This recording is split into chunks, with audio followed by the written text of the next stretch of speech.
फिर्यादी मनोहर संदीपान चौरे वय 50 धंदा मजुरी राहणार बाणेगाव पोस्ट कारंबा तालुका उत्तर सोलापूर जिल्हा सोलापूर। फिर्यादी यांचा मुलगा सुयश मनोहर चौरे हा 24 एप्रिल 2024 रोजी सकाळी 7:30च्या सुमारास घरात चहा पिऊन नेहमीप्रमाणे बाहेर डॉक्टर बाबासाहेब आंबेडकर समाज मंदिरात जाऊन येतो असे सांगून घरातून निघून गेला। सदर मुलगा हा सायंकाळपर्यंत घरी न आल्यामुळे त्याचा इतरत्र शोध घेऊन तो न मिळाल्याने फिर्यादी यांनी फौजदार चौडी पोलीस ठाणे येथे भारतीय दंडविधान कलम 363 अन्वये गुन्हा दाखल केला होता। फिर्यादी यांनी दिलेल्या तक्रारीवरून फौजदार चौडी पोलिसांनी तपास केला असता सदर अल्पवयीन मुलाला अँबॅसेडर हॉटेल एसटी स्टँड जवळील सीसीटीव्ही कॅमेऱ्यामध्ये तो दिसून आला, परंतु समोर कुठे गेला काही एक कळत नव्हते। आजूबाजूला त्या परिसरात अल्पवयीन मुलाचा फोटो दाखवून शोध घेतला, परंतु काही माहिती मिळाली नाही। तसेच त्याकडे मोबाईलही नसल्याने लोकेशन देखील मिळत नव्हते। सदर गुन्ह्याचा सखोल आणि बारकाईने काळजीपूर्वक तपास केला असता तसेच फिर्यादीकडे अधिक चौकशी केली असता फिर्यादी यांनी एका अनोळखी नंबरवरून फोन आला असल्याचे सांगितल्यावरून सदर मोबाईल नंबरची माहिती काढली। सदरचा mobile location Naigaon road Dadar पूर्व मुंबई असे असल्याने लागलीच फौजदार चावडी पोलिसांनी त्या लोकेशनवर जाऊन सदरच्या अल्पवयीन मुलास तो राहत असलेल्या मित्राच्या रूमवरून ताब्यात घेतले। तेथून पुढील कार्यवाही करता फौजदार चावडी पोलीस ठाणे सोलापूर शहर या ठिकाणी आणून वरिष्ठ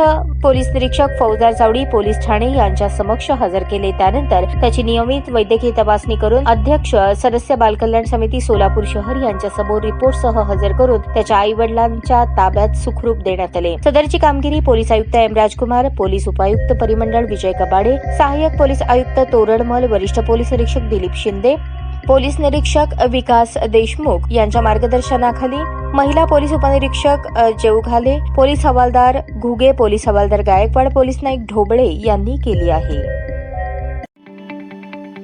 ताज्या बातम्या पाहण्यासाठी प्राईम महाराष्ट्र न्यूज चॅनलला सबस्क्राईब करा।